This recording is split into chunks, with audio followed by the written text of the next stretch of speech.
And a good afternoon, ladies and gentlemen, and welcome to this session, The Great Debate. It's my absolute honor and pleasure to be your host for this session. So this is quite an interesting session where we're going to be discussing what's next. What happens next after 3 days now of talking about Africa's food systems and how we can transform it. We're going to be discussing what exactly are the key priorities that need to be taken to move forward. I am joined by a fantastic panel who I'm excited to introduce to you. Before we get started though, I'd like to encourage those of you that are sitting at the back to come forward. Let's make it a nice and homely environment.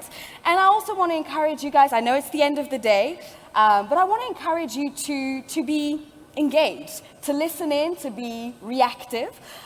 We like an animated panel, and this certainly will be one. So you're more than welcome to come through forward.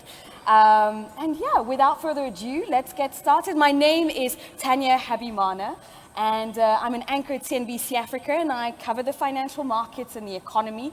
And so this conversation is very, very important to me as we try to unlock just exactly how we can move forward as a continent to make sure that we seize the opportunity that is placed before us. So please join me in welcoming my panel. So first off, I would like to welcome to stage His Excellency Lionel Sinzou, board member at Danone and former Prime Minister of Benin. Let's give him a round of applause. I'd like to welcome to stage Ms. Eleni Madhin, Chief Innovation Officer at UNEC. Joining us virtually, we have Dr. Sandy Thomas, Director for Global Panel on Agriculture and Food Systems for Nutrition. We have Dr. Achaleke, Senior Partner at McKinsey & Co. Mr. Khalid Bomba, Managing Director, Agri-Food Transformation Agency Support Center. And Mr. Ibrahim Sheikh Diong, UN ASG, and Director General for the Africa Risk Capacity Group. Thank you. So this format calls for not only discussing ideas, but discussing ideas that are implementable. Each of the panelists will have 2 minutes exactly to give their statement, their answer, their big idea. And then after that, the other panelists will be reacting, giving us their point of view, whether they agree or disagree. And later on, we'll also be taking maybe a few questions from the audience. So as we kick off this conversation, the question that we are going to be asking is, what is the biggest priority when it comes to transforming Africa's food systems? And I want to start by asking this to you, Mr. Diong. Well, let me say a debate is always an interesting opportunity to have contradiction with the hope that we can come out with some concrete ideas. I will say 3 words: market, investment, and resilience. Market, because I hear everywhere in Africa, let's consume what we eat and let's actually produce what we eat. But the reality on the ground, Africa still continues to import so much to feed its need. So my hope, with the content of free trade and the size of the market that we have, we can begin to look at market differently before we actually look at the rest of the world and import. If there's any doubt, this is urgent. Look at the Ukraine crisis, look at the pandemic and how it disrupts the value chain system across Africa. It's about time we look within our continent to make sure we can have something sustainable as a market. Second, investment. There's so many Africans across the continent who are willing to invest in the agricultural business. One of the most dire impediment is about access to finance, not short-term money, but long-term money. So it's about time our banks began to look at the sector, not necessarily something they just do every now and then, but something they do in a much more sustainable way so we can provide the concession financing that we need, the cheaper money as we call it, the equity, so we can actually invest in entrepreneurs for the long run. Last but not least, resilience. While we are actually talking about investing in the sector, there are so many Africans, particularly in the rural areas, who are affected by climate change, and their life and livelihood is actually affected. So therefore, what my organization does, the ability to actually transfer the risk to the insurance market, to mobilize additional resources, so we can actually save the life of livelihood. So we can do three things at the same time. Okay. Access to market, capital, but also protect the life of many Africans. If you do that, we're going to transform the sector. I dare you. Thank you. Okay, brilliant. Thank you so much for that first big idea. Dr. Eleni, what are your thoughts on this? Do you agree? Yes, in fact, some of what was said is music to my ears, particularly about investing in innovation, entrepreneurship, which is what I've been working on at UNDP, Regional Bureau for Africa. I believe that this is a historic opportunity and a historic convergence of three factors. One is people. The 1.2 billion population, of which 70% is youth. We talk about this all the time. But the other part of people is that 28% of this continent are entrepreneurs already. It is the most entrepreneurial continent in the world. Secondly is the factor of market. We have now with the AFCFTA a $3.2 trillion opportunity. How to unlock that obviously is the challenge. And the third is talent. Africa currently has the largest growing pool of developers. 22%, again beating the world average, is female. And we have currently Africa as the fastest growing region for venture capital financing. So how to bring all of this together? And we are in the process of launching, or let's say promoting, a $1 billion financing facility, which is both private and public capital, to basically solve the innovation ecosystem in Africa. So the big, bold idea is how to actually bring together all the pieces. We currently have 83% of foreign capital, capital going into venture capital that is foreign capital. There's no region in the world that has grown into a knowledge powerhouse, grown its innovation economy into a knowledge powerhouse with that much dependence on foreign capital. So we have to not only grow venture capital and early stage risk capital, let's say, but we have to source it also domestically so that we are aligned. The second part is that we have a very fragmented innovation ecosystem. Our universities are disconnected.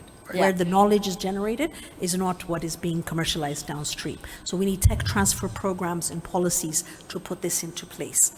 We also need to bridge with corporate R&D. So that's on the ecosystem side.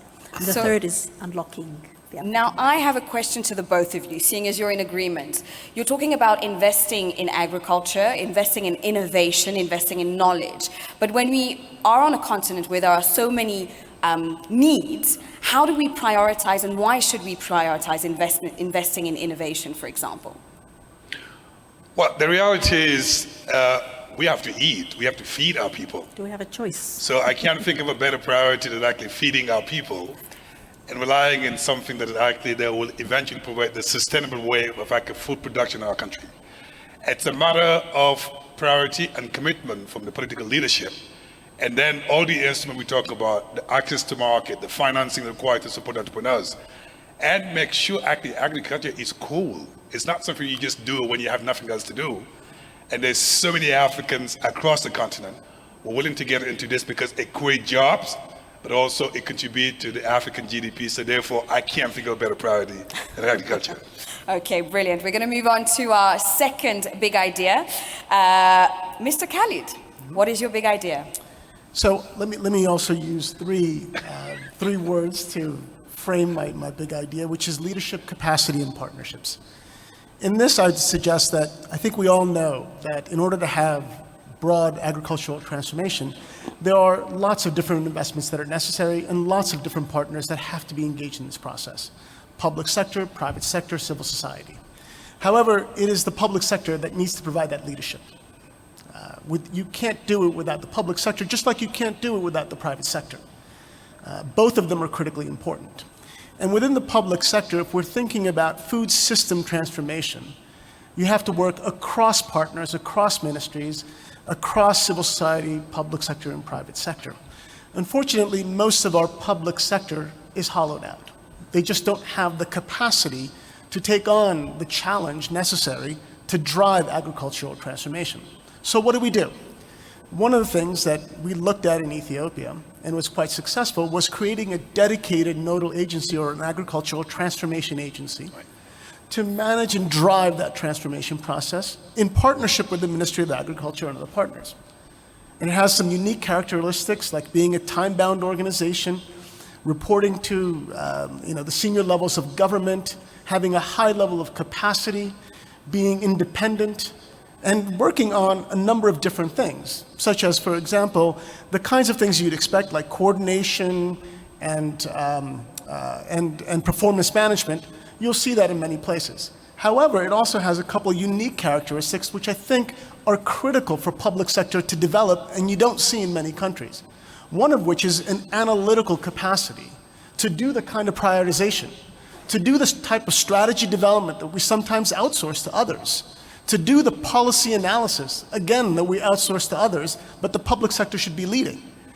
I mean, my friend Aceh here, I think they do great work, but it's that kind of capacity. It's the kind of capacity you see at a McKinsey or a BCG or a Bain that we built in Ethiopia within the public sector so that we can actually do that kind of analysis internally.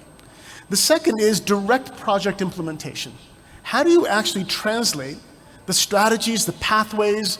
I mean, there's tons and tons of strategies all over the agricultural sector. I think everybody by now knows what we need to do. The problem is actually how do we get it done? Mm-hmm. And how do you build that capacity to translate ideas into realities on the ground? And government doesn't have to do everything, but it needs to provide the right incentives, the right enabling environment, and sometimes when nobody's able to do it, step in and do it as a public good. So for example, in Ethiopia, we did a digital soil map of the entire country in less than 4 years by collecting over 150,000 soil samples, analyzing all of it, so that the Research Institute can provide targeted fertilizer recommendations to farmers. That by itself has the ability to save farmers millions of dollars, increase yields, and also protect the soil because now you're using the right nutrients. So building that kind of capacity within government allows you to provide greater leadership and step in when necessary, and when necessary, step back and let others do the work. So that's my suggestion of a big idea, is a targeted government organization that can help lead and drive the transformation process. Okay, brilliant. Sir Lionel, what are your thoughts on this? Do you agree? Good afternoon all. Broadly, It's always a good start. why? Because I consider that the best experts are the African small farmers, not the ministers. Because I consider that the metrics are quite important. Yes, investment is key. Providing equity is new. But what are the metrics? In Africa, credit to the economy represents average 40% of the GDP, which is 1/3 of what it is in European Union. 1/3. The only countries where credit to the economy are more than 80% of the GDP are Morocco, South Africa, Egypt. The rest is below 40%. It's the oxygen, financing is the oxygen, and not only for agriculture, but for the full chain.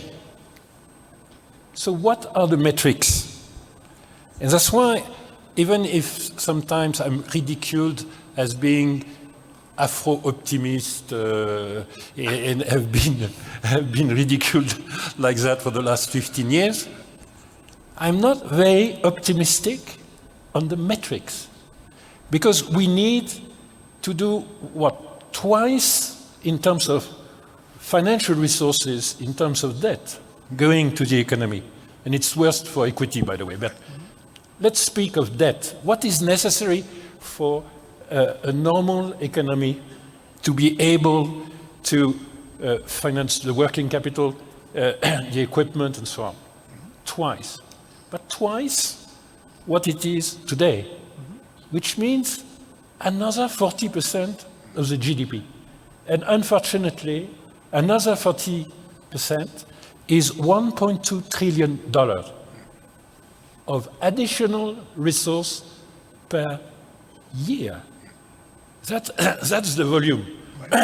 Morocco is the only country financed at 110% of GDP for the households and the corporates. So every time, as a financier, I try and collect 100 million, somewhere 1 billion like you do. I think, okay, we have already done the first billion of 1,200. The metrics are playing a bit against us. And it's very urgent to be able to collect those resources. Because on every wall here, you have 3 words. You have grow. The farmers have grown hugely our resources. In my country, in 1960, the moment of independence, we were 2 million. Today, we are 12 million. The supply of calories for the 12 millions are per individual twice what it was in 1960. Somebody, a lot of individuals, millions of people have delivered that. They have nourished the population. They have not been nourished themselves that much.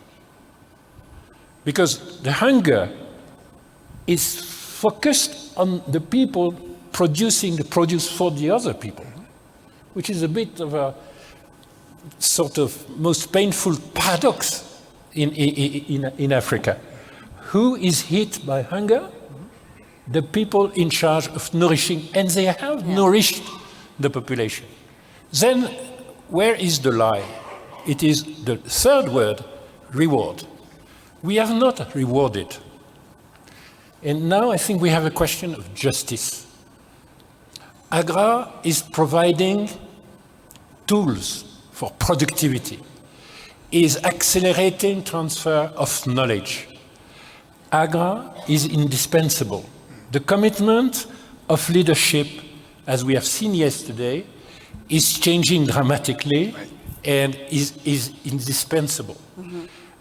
Emblematic examples like what Ethiopia has done, double-digit 10 years by Haile Mariam's leadership and government. Yeah. All that is very encouraging. But we have a question of changing the way we consider our fellow citizens, the small farmers. We have said a few times during those debates in those 3 days, we have to give to the farmers more than 6% of our budget. We have to give them more than 2% of our credit to the economy. Yes, we have to do that, because who is fueling our budget? I don't know if you have written a budget, each of you, and gone to an assembly. I had to do that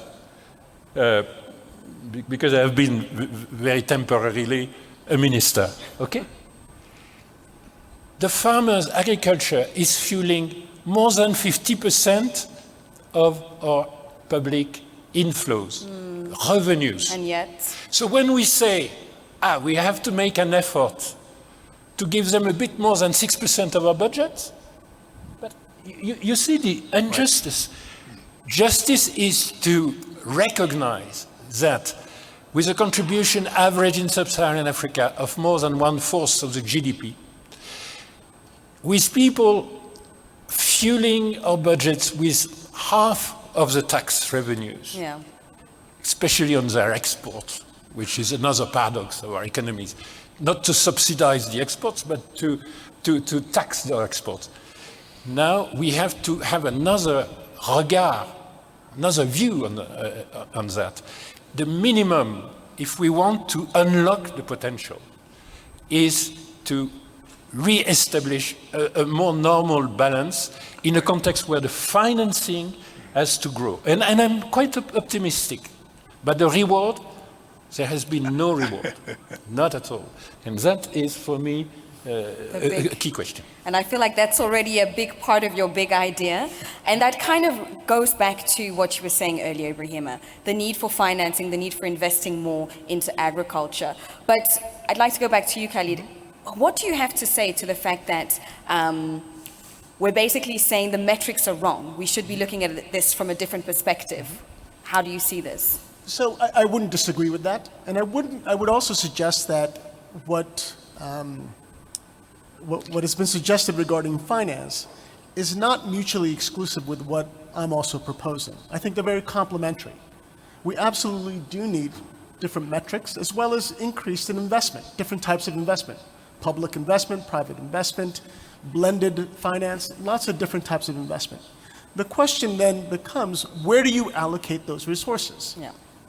Of course, we want the private sector to play a huge role in allocating those resources when it comes from the private sector. But when it comes from the budgetary sources of the government, what are the trade-offs? Because there are always trade-offs.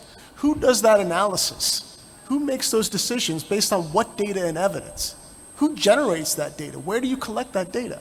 And in many cases, you don't have the capacity within the public sector to do the thorough analysis to give the policymakers the evidence to make sound decisions. Of course, many of these decisions are political decisions, as they should be, but they should also be the data and evidence to inform those political decisions. And what I'm suggesting is that you need that kind of capacity within the government itself so that it can be deployed to make smart, good decisions on the allocation of resources.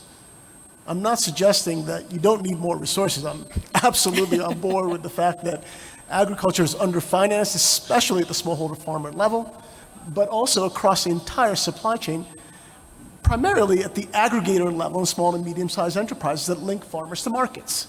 We always talk about farmers and increasing production and productivity. We talk about markets and value addition, but how do you connect the two? And the finance is missing. So what I'm suggesting is really the how in the allocation of resources, how in the decision-making process and building that capacity within government. Brilliant. I'm now going to bring you in, Dr. Sandy, and ask you the same question. What is the biggest priority when it comes to transforming and advancing Africa's food systems? Your big idea in 2-3 minutes. I think she's on mute. I believe you are muted, Dr. Sandy. We can't hear you.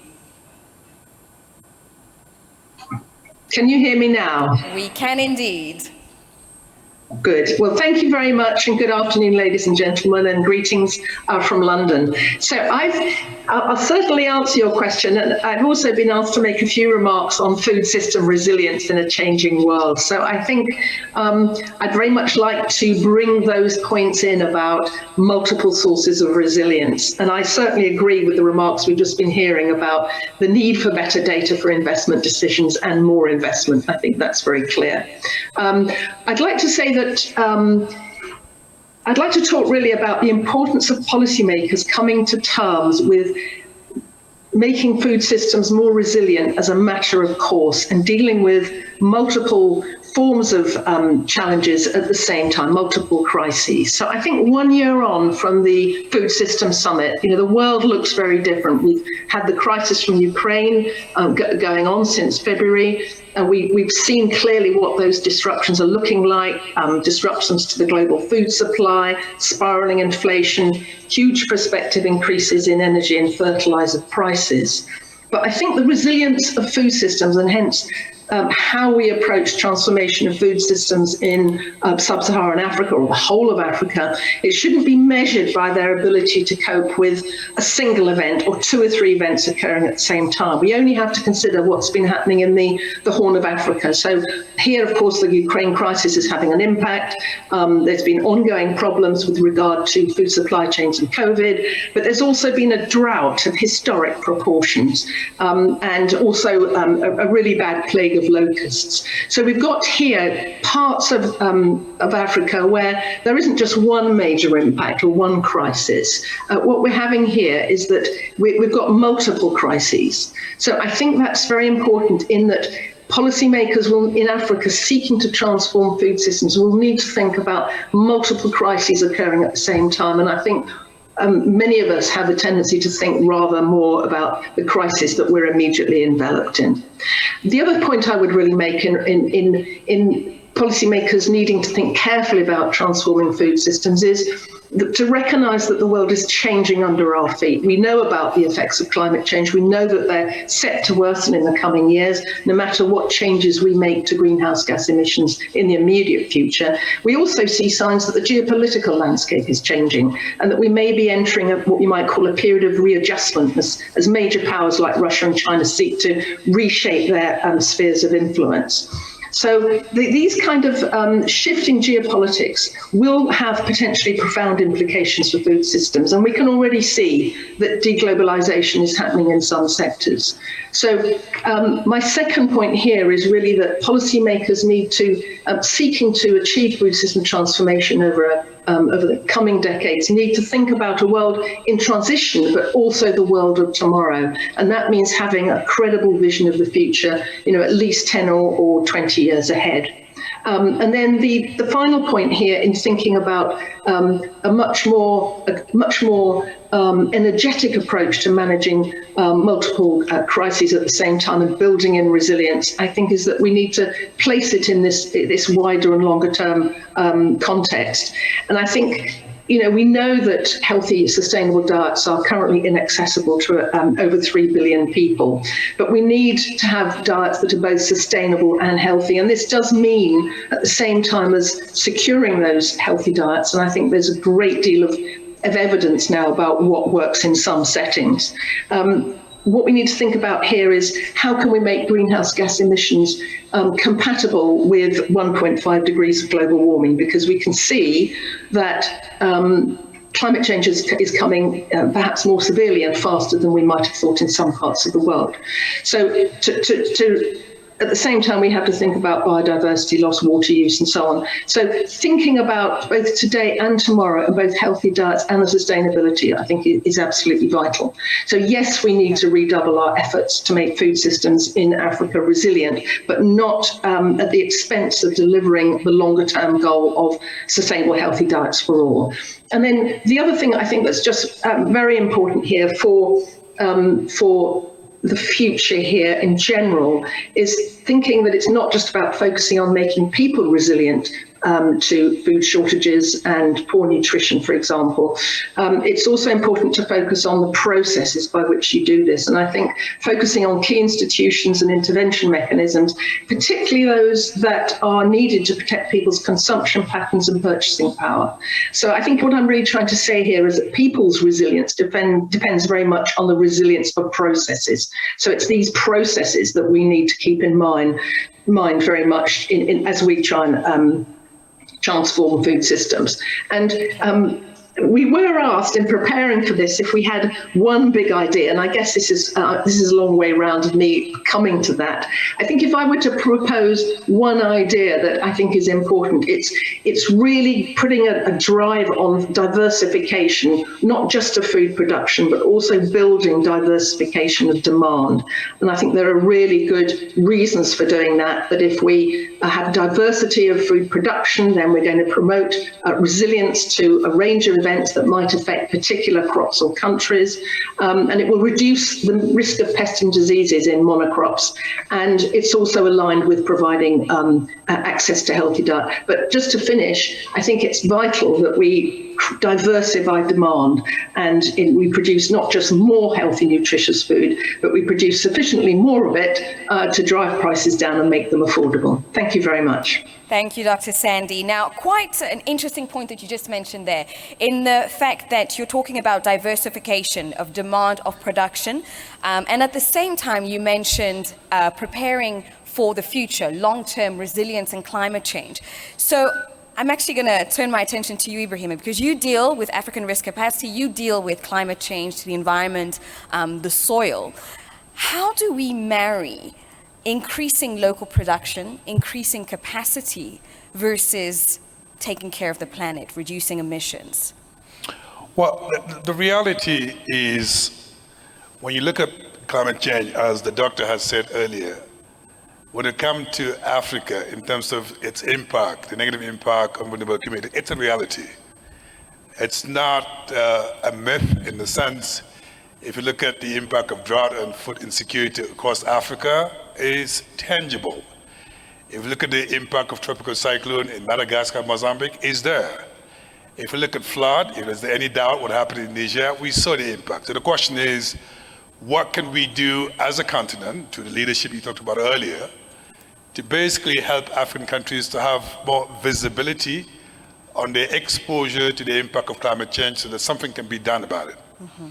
And at the African risk capacity, I believe is really three words: plan, prepare, and response. And the planning basically involves making sure if drought doesn't just happen, in fact, if you have a good forecasting system, you know you're going to have a rain deficit a year from now. And I think, as my brother here said, having access to reliable data will help policymakers to make informed decisions whether to retain the risk or to transfer the risk to the insurance market. And I think the planning side is that within government, there's so many entities that are actually involved in providing the response. Oftentimes, I was speaking under the control of the former Prime Minister here, where lack of coordination leads to government being slow in responding, and we're losing life and livelihood. And I think as my last point is the response involve different innovative financing instruments. Insurance is one of them. Through a premium system, you can basically mobilize resources off budget that allows government its first response to come from resources that come from the insurance market. Mm-hmm. Now, I am not implying that's the only solution. There's social safety net, the contingency fund, the solidarity fund, the other funding instrument. But the idea is to say governing is anticipating. And if you wait till it happens, it may be too late and you may lose life. We can invest, but at the same time, let's also make sure we protect the vulnerable communities. Okay, brilliant, thank you. We've got an extra guest joining us right now, virtually, Ms. Franny Leotier, Senior Partner at Southbridge Group and CEO of Southbridge Investments. So I'd like to welcome her to this debate. Now, still on the debate, so we've heard quite a few ideas. Ibrahima talked about market, investment, building resilience. Khalid was talking about developing hubs, regional hubs, capacity. Dr. Eleni, we still need to hear from you, and I would like you to actually share your big idea. Am I on? Okay, thank you, Tanya. My big idea really is that innovation will solve the problems that we're talking about. Data is something that is no longer the realm of public sector. We are talking about private initiatives that are actually changing how we live.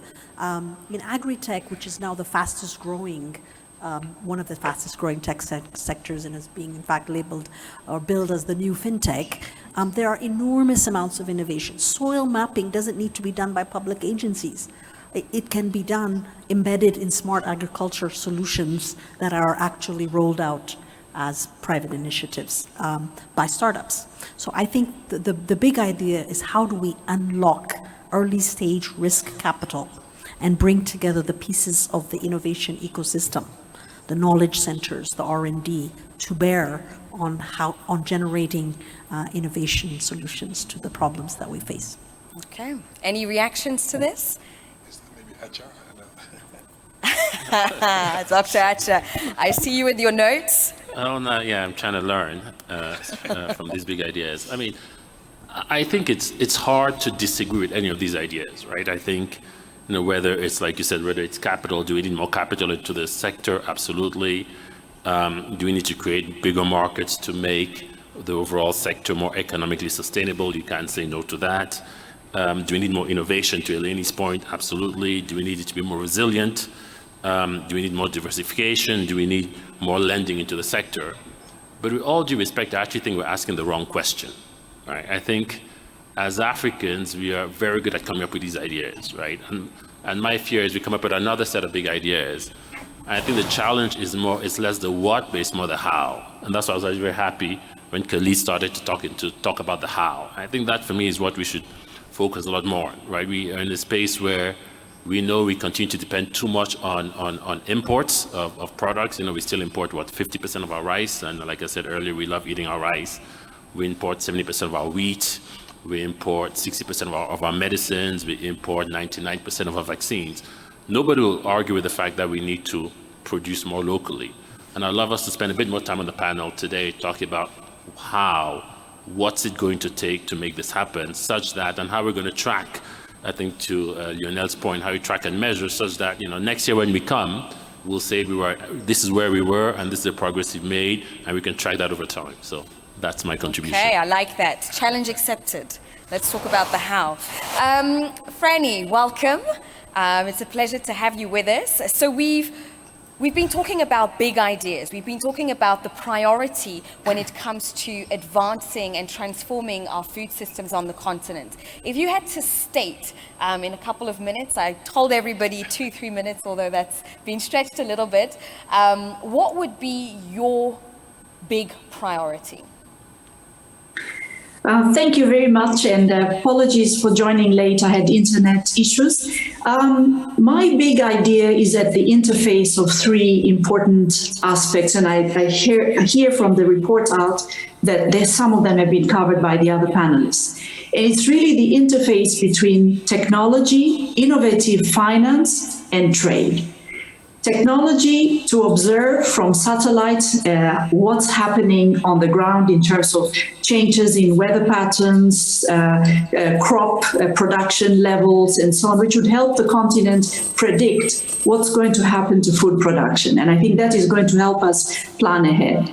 Then on trade, because when you see then the patterns of production across countries, and we now have this continental free trade area, we can organize to have a global arrangement for the continent to trade food amongst countries, because it's always the case that there's a heavy yield or production in one country and a very difficult one in a neighboring country. So if we could organize using this data that we've collected on the spatial side for the trade side to also come along. And that would also help us predict what kind of insurance mechanisms, safety nets we need, because we can predict forward. And then finally, innovative finance, because that is going to help us to bridge the gap between what we can do today with the existing arrangements and what we can do in the future. And I'm very, very excited to hear the focus about how we go about this, because I think we have all the pieces in place, but we haven't really put them together in a way that allows us to really tackle the triple problem of uncertainty in the production and yields, and therefore the implications they have for famine and food shortages, but also for nutrition.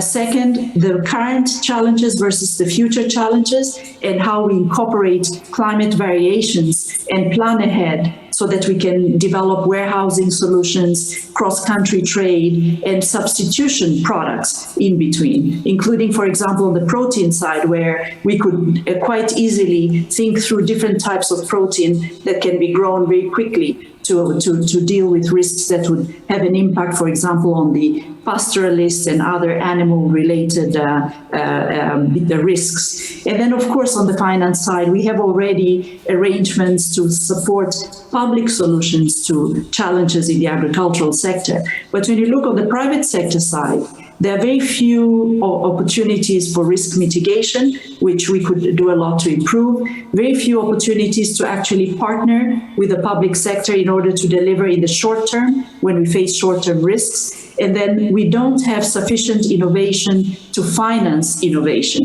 So I think this is a big area where we could work together to get that settled. So those are the triple leg stool for our continent: innovation around technology and how we use it, the innovative finance solutions, and then finally how we get these trade relations to work to solve short-term and then medium-term problems.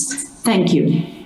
Thank you, Franny. I'm going to open up to my panelists, but I think, Lionel, you have a commentary already?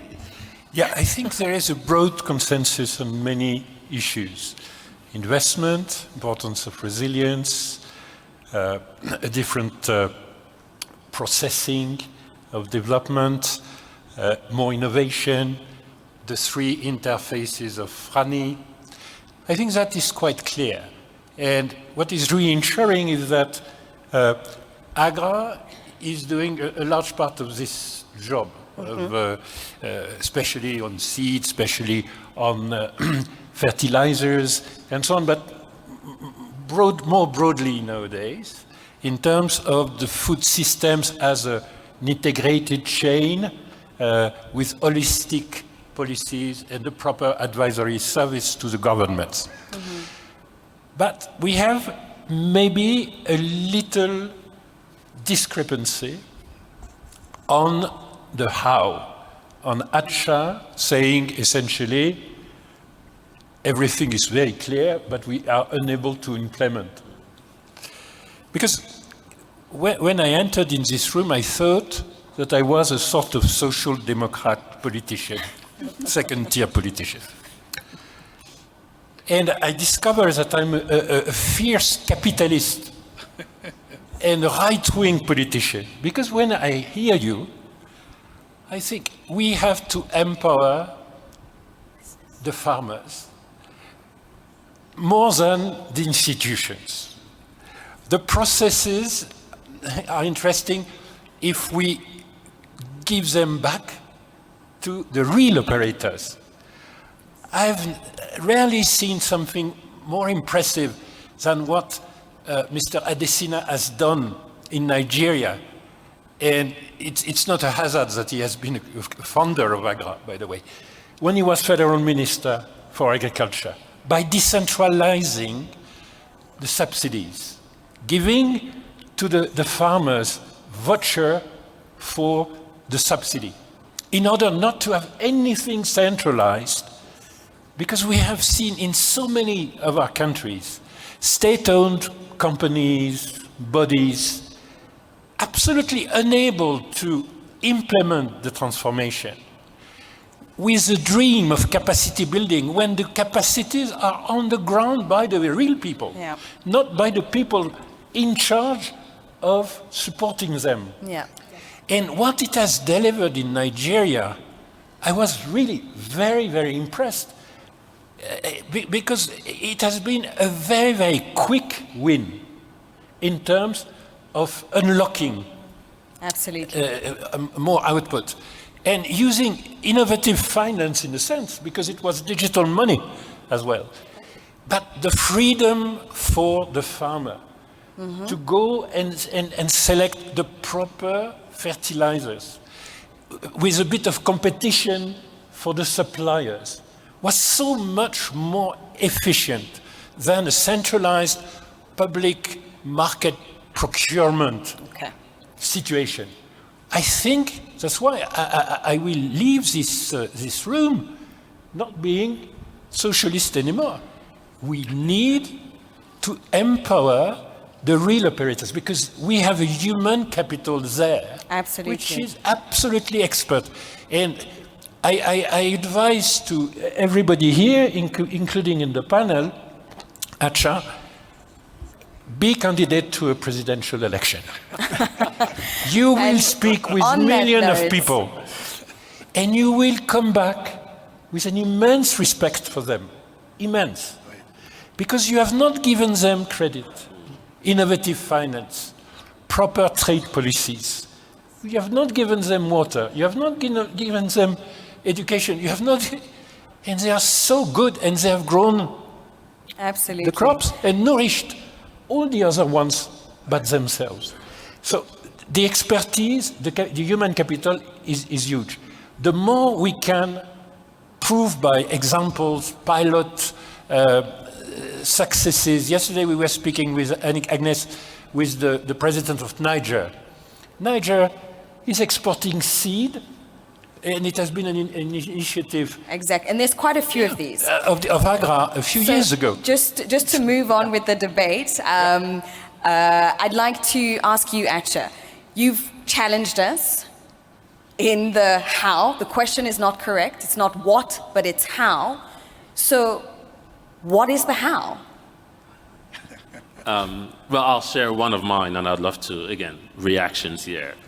And it starts from this idea of reducing on import dependency. We just rely on too many of our products, on importing too many of our products, right? And I remember Aliko Dangote always reminds us that, when we import a product, we're exporting jobs, and we know that by far jobs is the biggest issue we have on the continent. Right? And so if we take, a sort of book from what we did on the vaccine manufacturing front, we said, look, 25% of all vaccines in the world are administered in Africa. With the COVID crisis, we realized we couldn't have access to all these vaccines that we needed. Less than 1% are manufactured in Africa, right? And I feel like we also have a food crisis now. So why don't we take advantage of this crisis and say, look, let's pick 5. You take your number. I don't think it should be 20, right? I think it should be 5 commodities where we say we want to significantly reduce the amount we import, right? Rice is at 50%, wheat is at 70%. We have Elenia and others experts here who can tell us which of these 5 this should be. But let's pick 5. Let's then figure out what is the actual plan to reduce these imports, right? And it starts by setting a target, right? By 2030, where do you want to be? What, 50% on rice, do you want to be at 20, 10%, whatever the number is. But of course, fact-based, where do you want to be? And that's the first step. So in vaccines, we said we want to go from 1% to 60%. And then we align the entire continent on this. So it's more of a continental aspiration behind these. Then the second is the how. How do you get there, right? And again, I think to Lionel's point, it's all integrated. The demand, you need to have the demand for these products. Where is it going to come from? You need to have the financing for it, like we talked about.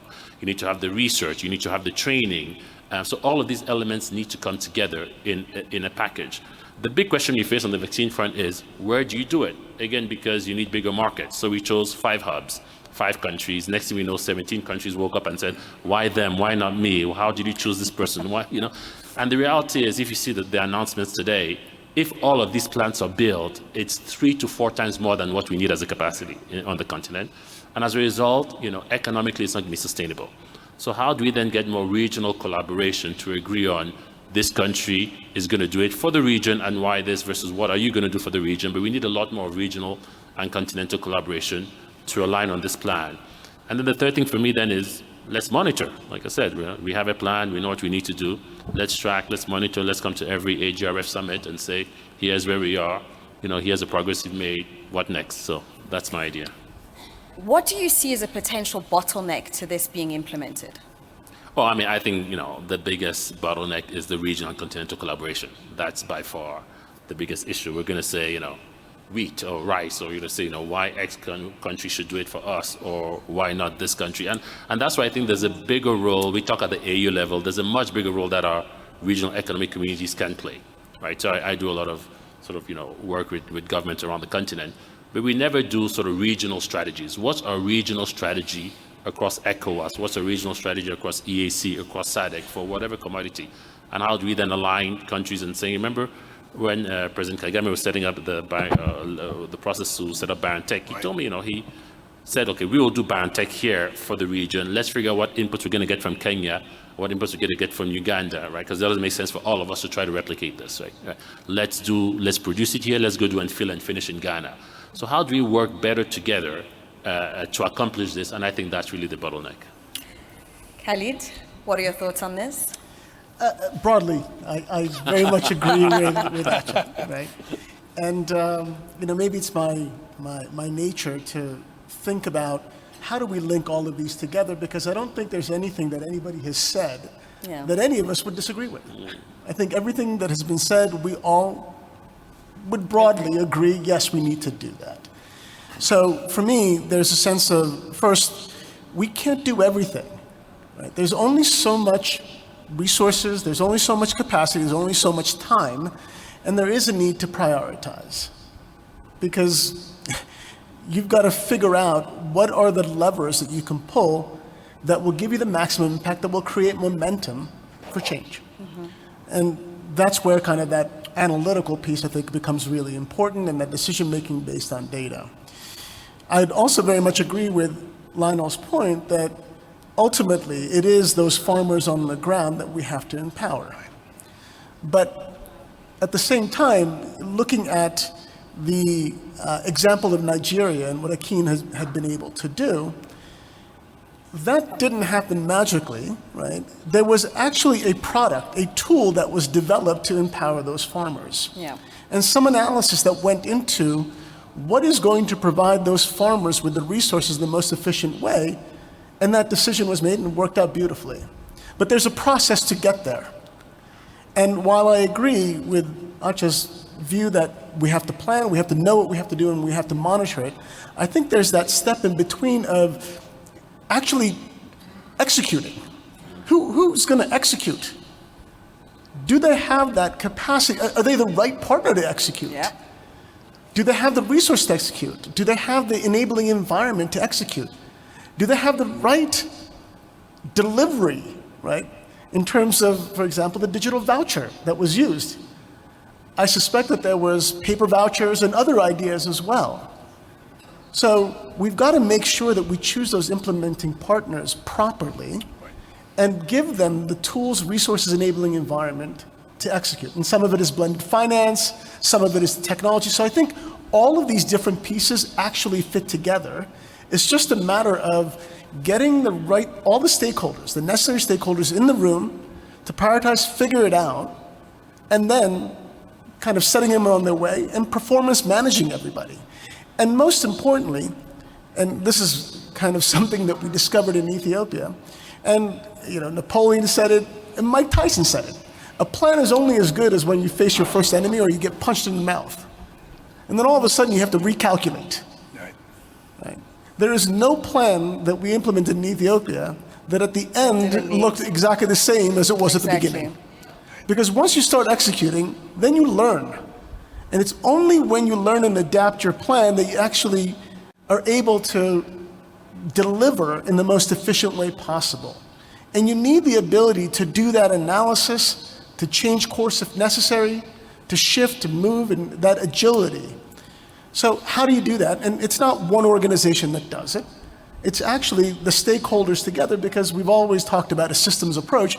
That systems approach requires mutual accountability and mutual joint management of all of what's happening in the process. So again, I agree, as I think we all do, of the things that are being outlined here, centrally of empowering those smallholder farmers, using technology and other delivery mechanisms to do it. Right. And I think the how is the most important thing, and it varies from place to place, varies from time, at different time frames. Yeah. But it's just managing that process. So with that, Ibrahima, Well, Tanya, I've learned for a very long time, I agree with everything that Acha says, because Acha knows better, as they say. But I think what hasn't been talked about in this conversation, talk about the how, I wonder to what extent actually we have learned as Africans from the disruption of the supply chain system and how it affected our continent. When the pandemic was at its peak, any African that I've spoken to, they complained the fact that the West were very much focusing in meeting their demand. They could care less about the rest of the world. Yeah. And then when the Ukraine crisis came up, we went to Russia and brokered a deal. And I wonder whether we learned from that to say, well, how do we actually fix this in a way that we can fix our logistic, our supply chain, whereby when we create the market to the content-free trade, we have what it takes to actually get products around in the way that we can actually create a business. I'm not sure we have done that. And so we're being very transactional in fixing the short-term problems. And I like to challenge Acha, who knows better than me on this, to figure out what can we do as a continent to make sure our supply chain systems are actually fixed in a way that we can actually support agriculture and other sectors. It's like energy. If you produce so much energy, but you can't get it to where it's needed, it serves nothing. It's the same thing about agriculture. So maybe the task here to AGRA, well, look at our supply chain system. What do we learn from the pandemic, from the Ukraine crisis, whereby we begin to build the capacities, the logistic, the system whereby within the continent we can get product around. And until we do that, we may have the market, but we can't seize the opportunity, in my view, is part of the how. And I want to add to that, and I actually want to ask Atcha, who knows better, not just learning from the shocks that we've experienced in order to build systems, but also learning to build resilience for future economic shocks. Because what's to say that we don't have another crisis in a year or 2 or 10 years? So how can we take the situation we're in today to build a better future from all points of view? I mean, I'm happy to, add some perspectives and hear from others who know better than me as well. I think, to Ibrahima's point, this is the time to do it. Because in the crisis, I was thinking, we talk about let's not waste a good crisis. And I feel in COVID, we all spoke about the fact that we needed to manufacture more. Then COVID happened. And then because of the crisis, people said, okay, even though the pharma companies may not have been excited about manufacturing pharmaceuticals or vaccines in Africa, there was pressure on them to do so, right? The governments came together and said, we need to do that. We need to have the logistics. We need to have the financing. And everybody came together and said, what do we do about it? And I feel like, my whole thing was, we didn't waste the COVID crisis. Let's not waste the food crisis, right? Let's figure out now, because of the crisis, people are attentive. They're trying to figure out, some people just want to help the continent. Great, let's bring them on board. And let's figure out how we can do that, how we can fix the supply chains, what needs to happen. Because to your point, it's not a question of if, it's a question of when. There will be another crisis. And so my point is, I think this is actually the moment to really think about that, to put a plan together, and then to align all the different stakeholders, folks who may not have been interested in the past, to help us for whatever reason. Now is the time to align them, either because they feel guilty or because they feel, it's just the right thing to do, and let's get going on it. Brilliant. Dr. Eleni, I actually have a question for you as well. How do you see innovation and basically the precepts of your big idea fitting into preparing us for the future? Yes, well, I want to say, I was just thinking as folks were speaking that, 15 companies in the US that didn't exist 20 years ago contribute $9 trillion to the US economy. Just let that sink in for a second. Yeah. 15 companies. In Africa, we now have 8 or 9, numbers keep changing, but unicorns, billion-plus-dollar companies that have achieved more for financial inclusion, engaging millions of SMEs, millions of households using financial payment systems that are actually far outpassing the amount of development finance that has gone into financial inclusion programs and plans XYZ. So I think that an intention, and let me even give another example. A tiny country of 8 million people, Israel, has twice the number of listed companies on NASDAQ than all of Europe combined. So how did they do that? When a single Israeli company in 2019 Mobilize has a technology started by a couple of young people, has a technology that is now embedded in every unmanned autonomous vehicle, UAV, and that sold for $15 billion and shifted the GDP in 2018 of Israel out by a few points. So how did Israel intentionally create an ecosystem to enable that to happen? How did the factors that made Silicon Valley come together? How is Austin and Boston and New York now trying to catch up? If we don't catch up, we're going to be bypassed. Because I really feel it's not about, just thinking about plans and programs, but really about the ecosystem that we need to create. Because what we have, like the many, many farmers, is millions and millions of young people with ideas, with the energy, the capacity, the talent, the education, and the aspiration to actually move the needle in every one of these areas: health, agri, cities, logistics, trade, all of the problems, supply chain. All of these are problems that can be solved by people with ideas. But what we don't have is the connection. And I love what Franny said, which is how can we innovate to finance innovation? That's actually, for me, the biggest how that we need to unlock. And I think if we could, put our thoughts on that, we would go And I want to get to that, actually, the topic of investments. But before we get to that, Sir Lionel, you have a comment? No, I'm impressed by our three lady colleagues on the panel being, and it's normal in Africa, very much focused on innovation and the fact that we have the toolkits nowadays. And again, AGA has been one of the builders of those toolkits of innovation. And we have more innovation. And I fully agree that fintechs or telecom operators with digital money, in a sense, have been more efficient for inclusiveness and because of that, for farming than many policies focusing on that. So I fully follow our colleagues. But I want to say to Acha, you are the dream of a prime minister, because you have an integrated, so smart way. And I'm absolutely, as a board member of AGRA, delighted to see your very, very smart and congenial team here with us. But again, the metrics. Our farmers, they deliver $750 billion of value added every year. Our ministers of finance and other prime ministers manage sort of 20% of the GDP of Africa, 600 billion.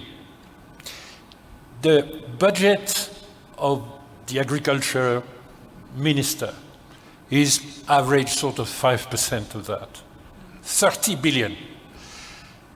We have to optimize the way we use those 30 billion. It's obvious. And I'm 100% of the view, as you say, that regional governance is making progress and has to be accelerated. I thought that during the pandemic, what the African Union did in terms of platform for trade, supply of equipment, vaccines, logistic payments, it has been an immense progress. So I totally accept the paradigm. But this paradigm remains the way to optimize the 30 billion, which are really the levers of the ministers. But the other guys, the other 600 million people, delivering the growth and the nourishing of the planet, how do we access to them? It's not just to tell them, we will coordinate Benin with Burkina Faso, Niger, and Ghana, and we will share a good plan for rice. I mean, we really, really have to think the other way around, bottom up. And I think it's very important not to go top down too much. Because again, they deliver 750 billion. We have to start from there. And they do that with a sort of rate of growth of 8% per year. So it doesn't mean that they are not in a growing mode and efficient at that. But I think that it's very important to be very humble and consider that, yes, we have to optimize the bureaucrat's life, the minister's life, but the real question is, how do you give that in their hands in terms of you have an access to seed, you have an access to cheaper financing, but microfinance, you have blockchain, smart contracts in order to secure your value chain and your relationship with off-takers. But the question is not to have a national plan of blockchain. It's just to experiment on the field and scale up. So I'm 100% with you, except that we have probably to be very much bottom up with as much as we can and as quickly as we can, demonstrating on the field by pilots and scaling up to larger... I really like what you're saying. It's quite an interesting perspective because we've talked about increasing investment. We've talked about ensuring that we have more financing into agriculture. But ultimately what you're saying here is how can we optimize what's already on the table? And I think I'd actually like to ask the question to you, Acha, and to you, Dr. Eleni. How can we optimize the current financing and investment that has been put into agriculture? Who wants to go first? I mean, I can start maybe by responding to you. I completely agree with him. At the end of the day, all of this, the production is going to happen through the smallholder farmers. So that's where it's going to take place. So yeah, we can talk about plans and all of that, but that's how it's going to get executed. And I really like his idea of pilots because, I think part of sometimes our issues when you try to drive execution, you try to do this big thing and it never takes off versus saying, let's do a few pilots, let's see how it works, let's learn from it, and let's figure out how we scale it. So I fully agree with that, and I think that's the sort of top-down and bottom-up approach that we should use. I mean, on the financing, I think there are better experts here on financing, but we know that the numbers we saw for SMEs, it was 3 to 4% of all lending goes to SMEs today. I remember when we did the work with Lamido Sanusi when he was still governor of the central bank, when we set up, with Akin actually, when Akin was at Rockefeller, and we set up NERSO, right? At the time in Nigeria, it was 1.6%. Of lending that went into the sector, and what we found was, as much the banks, it was a two-way street. It was the banks that were not ready to lend, right, and they were lending to other sectors that were probably easier to lend to because they did not understand the sector. But also, it was the farmers who didn't know how to approach the banks, right? They didn't know how to put a business plan together. They didn't know how to, close the books. They didn't know how to engage with the institutions. And so a lot of the work that was done was to say, okay, yes, let's put some pressure on the banks, let's put some incentives as well to encourage them to lend into the space. But let's also figure out how we upskill the farmers and upskill some of the cooperatives they work with to help them prepare themselves to actually receive this money, right? So I think you will have to work on both sides as well. And Dr. Eleni, is this perhaps something where innovation comes into place? Well, I'm really excited by some of the, going beyond de-risking, which obviously we can talk about at length, but, and there are good de-risking models and not so good de-risking models for agricultural innovation financing in itself. But I also think that there are some alternative finance mechanisms, and I've seen a few that are promising, although not yet really at scale. And one is, using blockchain itself as a way to inject capital into agriculture. And I've seen a few efforts with that. And the other is crowd. We all want to somehow, connect. I mean, it's not a coincidence that a company like Kiva.org, if you've seen peer-to-peer lending, has mobilized over $1 billion in increments of $50. We have an enormous diaspora, and actually that's one word I didn't hear very much here over the last 3 years. But how can we tap into diaspora financing as an alternative financing into innovation for the continent, into agricultural innovation financing?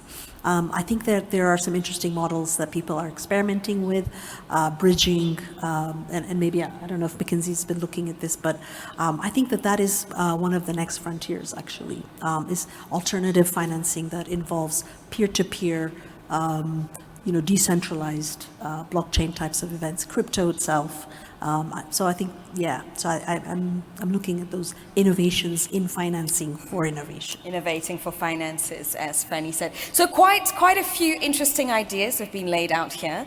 What we're now going to do is take maybe one question from the audience, and each one of you can answer that question in relation to your big idea. So if we have any questions. I have a question from the gentleman here.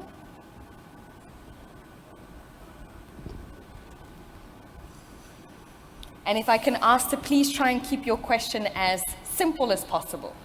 So my question is, we've heard a lot of words: innovation, technology, capital, and name it, but investment. And I miss one: infrastructure.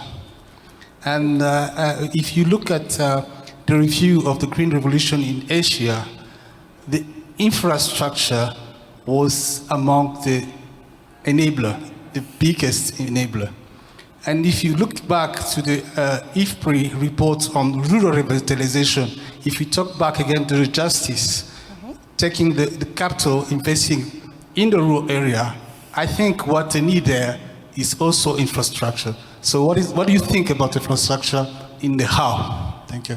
Okay.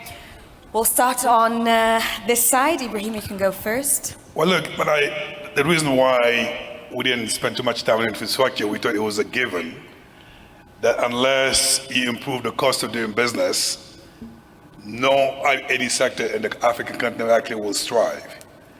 So therefore, there's no point in producing something in the rural areas if you don't have the roads to get it to actually where the market is. There's no point of transforming agriculture if you don't have reliable energy so you can actually produce and transform on the spot. And there is no point of actually not having, a sound telecommunication system if you actually want to innovate. So I think the general principle is that for any African countries, the cost of doing business is make sure you have actually a sound, sustainable infrastructure system so it actually supports agriculture. So I see it more as a cross-cutting component as opposed to just entirely for agriculture. Yeah. But I agree 100% that we need to actually reduce the cost of doing business. Okay. And that's my view when it comes to infrastructure. Brilliant. Khalid, from your perspective, do you I would very much agree, and just to add that, in addition, as we think of infrastructure, there's the physical infrastructure that, of course, has to be in place. There's the digital infrastructure that, as my brother highlighted, is the platform upon which most innovations need to be based in order to get to scale. For example, extension no longer needs to depend solely on extension agents walking from farmer to farmer. There are much more efficient ways of doing it. And as Elaine pointed out, the way in which we did the digital soil mapping was a highly labor-intensive approach that's not necessary anymore. So the digital infrastructure is critically important in addition to that physical infrastructure. Okay. I think that with the two of you, we already have quite a well-rounded answer. Lionel, would you like to add something? Yes, to concur by saying that there is a financial revolution, another one, apart from the innovative financing, which is that we have now infrastructure private funds with patient capital. And you find on the market 12 to 15 years fund, private, with very decent returns, involved in Africa. And after a few years of transport infrastructure, mobility-related, railways, harbor, and so on and so forth, they now consider two new domains. One, agriculture, because yes, you need energy for agriculture, water, supply, cold chain, so on, and irrigation. It's absolutely key. And the second domain is social infrastructure in terms of education and healthcare. So they are reorientating, but it's a new bucket of long-term resources. And the second revolution, or third revolution, is the fact that we also have carbon finance, which can finance agro combined to forestry. There is a huge demand because of the carbon certificate demand and needs in the advanced economies. And that could be another new significant bucket of long-term resources and could be also combined to those infrastructure privately financed. Brilliant. So as we close, I would like to welcome back Dr. Sandy for closing remarks, as well as Franny. Thank you very much. I think this has been a fascinating conversation, and I think we've heard a great deal about the diversity of ideas that's needed, particularly on what I would call the left-hand side of the food system, which is really around, particularly around production. I still think there are great opportunities to work with consumers so that they create a more nuanced, informed demand for healthy diets that are sustainable. I think to some extent, that is where there is some real work to do. I mean, I think we've had some very sensible ideas about finance, about data, about empowering farmers, which I think all of these, I think we'd love to get more attention from policymakers, and more investment is obviously definitely going to be needed. But we are talking about a system, and that means we need to look at efficiencies across the whole system, in all the quadrants that are often recognized within the food system: availability, affordability, desirability, and so on. And that does mean bringing in the consumer, because I think the consumer has the power to demand more of a nation's agriculture or a region's agriculture. So I think there are real opportunities at AGRF to build in that side more. But I mean, terrific ideas, and thank you very much. Thank you, Dr. Sandy. And Franny? Yes, thank you very much. I've been listening keenly. I'm going to make my closing remarks using an example, a real example, and that's the case of cassava. So I was in Harare, and we were able to have very delicious cassava dishes in one of the top restaurants in Harare. And the question was, how did this come about? Because they don't grow cassava in Zimbabwe. And it turned out that there were three things that were happening that can be now scaled up for other products. First, there was very deep research into cassava varieties that was done in Nigeria that allowed cassava yields to go up, and that created trade between Nigeria and Cameroon first, and then it jumped across to other countries. Second, how did that come from Nigeria to Zimbabwe? There was a free movement of people, a lot of West Africans who came to establish themselves in restaurants and other activities in Zimbabwe. And that allowed the transference of technology. And in this case, I'm talking about cuisine as the technology that was transferred. And that allowed the product to shift quite wide to another geography. But then the third thing, and this is the most remarkable one, is that also then went out from Africa and into the United States via New York, because a chef went to start cooking these very delicious cassava-based dishes. And it turned out that because the gluten intolerance around the world is growing, there was more demand for cassava for making all sorts of things, biscuits, bread, and other dishes. So I think this is a microcosm of what Africa can do at scale. Innovate around research, particularly on varieties that can sustain different climate transformations and risks out there. Number two, using the local knowledge, cultural knowledge for the menus that are so rich across Africa, and get them populated and dispersed around the continent and beyond. But then third, to organize the logistics supply chain that allows that kind of trade to take place, which is the free movement of people first, free movement of goods and the cargo side in particular, and of course the financing solutions that allow all of this to happen. So I'll leave you with that example of cassava, because I think it gives a lot of opportunities for us to do more as we pick one product after the other, with protein being the next one on the horizon. Thank you. Fantastic. Thank you so much for sharing your closing remarks. And that really sums up perfectly the summit's, the tenets of this conversation. I'd like to thank all of my panelists for your contribution and your insights. And I'd also like to thank you, the audience, for keenly being here and engaged with us. So let's give a round of applause to our panelists, please, as they exit. Mr. Khalid Bomba, Managing Director of Agri-Food Transformation Agency Support Center.